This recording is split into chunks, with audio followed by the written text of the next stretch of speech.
வணக்கம் and welcome to cinema matrix. இந்த வீடியோவில் எதை பற்றி பார்க்க போகிறோம் அப்படின்னா, சபரியை புகழ்ந்து தள்ளுறாங்க கனியக்கா. என்ன சொன்னாங்க அப்படின்றத நம்ம டீட்டெயிலாக இந்த வீடியோவில் பார்த்துடலாம். அதுக்கு முன்னாடி நம்மளோட சேனலை சப்ஸ்கிரைப் பண்ணாமல் சப்ஸ்கிரைப் பண்ணி சப்போர்ட் பண்ணுங்கள். எல்லாரும் சாப்பிட்டு முடிச்சுட்டு வந்து பார்த்தீங்கன்னா, சரி கேம் விளாட்லான்னு சொல்லிட்டு சபரி எல்லாத்தையும் கூட்டு போய் ஒரு கேம் வந்து விளையாடுவாங்க. அது வந்து ஃபன்னாக இருந்தது அப்படின்னு சொல்லலாம். அது முடிஞ்சதுக்கு அப்புறம் வந்து பார்த்தீங்க அப்படின்னா, கனியக்கா வந்து லைக் தூங்க போகலான்றப்ப சபரி வருவார். சபரி நீ எப்போ சின்ன வயசுலேருந்தே இப்படி தானா அப்படின்ற மாதிரி கேட்பாங்க.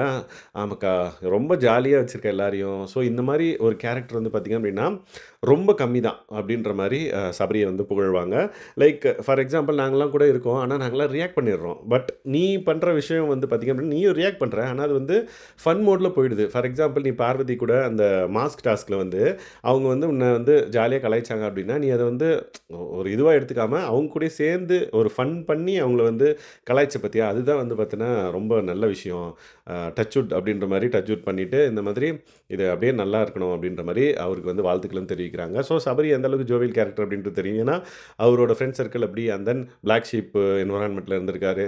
இப்போது விஜய் டிவிக்குள்ளே வந்திருக்காரு. ஸோ நிறைய விஷயங்கள் அவரை சுற்றி வந்து பார்த்திங்க அப்படின்னா ஒரு நல்ல வைப்பே இருந்திருக்கு. அந்த வைப்பே தான் இங்கேயும் கண்டினியூ பண்ணணும் அப்படின்ற மாதிரி நிறைய இடத்துல வந்து பார்த்திங்க அப்படின்னா ஒரு கோவப்படாமல் லைக் எந்த அளவுக்கு ஜோவியலாக ஜாலியாக எல்லாத்தையும் கொண்டு போக முடியுமோ அந்த அளவுக்கு வந்து பார்த்திங்க அப்படின்னா கொண்டு போயிட்டுருக்காரு. லைக் இப்போ அரோரா துஷாருக்கும் சண்டை நடந்துட்டுருக்கு.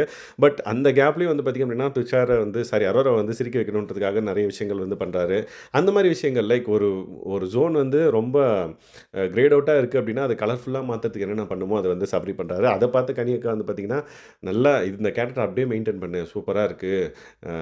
என்ன சொல்கிறது இந்த மாதிரி இருக்கிற பர்சன்ஸ் வந்து ரொம்ப ரொம்ப ரொம்ப ரொம்ப கம்மி. நீ அதை வந்து மெயின்டைன் பண்ணிக்கோ அப்படின்ற மாதிரி அவருக்கு வந்து சொல்கிறாங்க. ஆமாக்கா சின்ன வயசுலேருந்தே இப்படி தான்க்கா அப்படின்ற மாதிரி அவர் சொல்கிறாரு. ஸோ இந்த மாதிரி நிறைய விஷயங்கள் வந்து பிக் பாஸ் வீட்டுக்குள்ளே ஷேர் பண்ணப்படுது ஒரு ஒரு ஒரு கட்டத்துக்கு அப்புறம். அந்த மாதிரியான அப்டேட்ஸை நீங்கள் தெரிஞ்சுக்கணும் அப்படின்னா நம்மளோட சேனலை சப்ஸ்கிரைப் பண்ணாமல் சப்ஸ்கிரைப் பண்ணி சப்போர்ட் பண்ணுங்கள். தேங்க்ஸ் கைஸ், பாய்.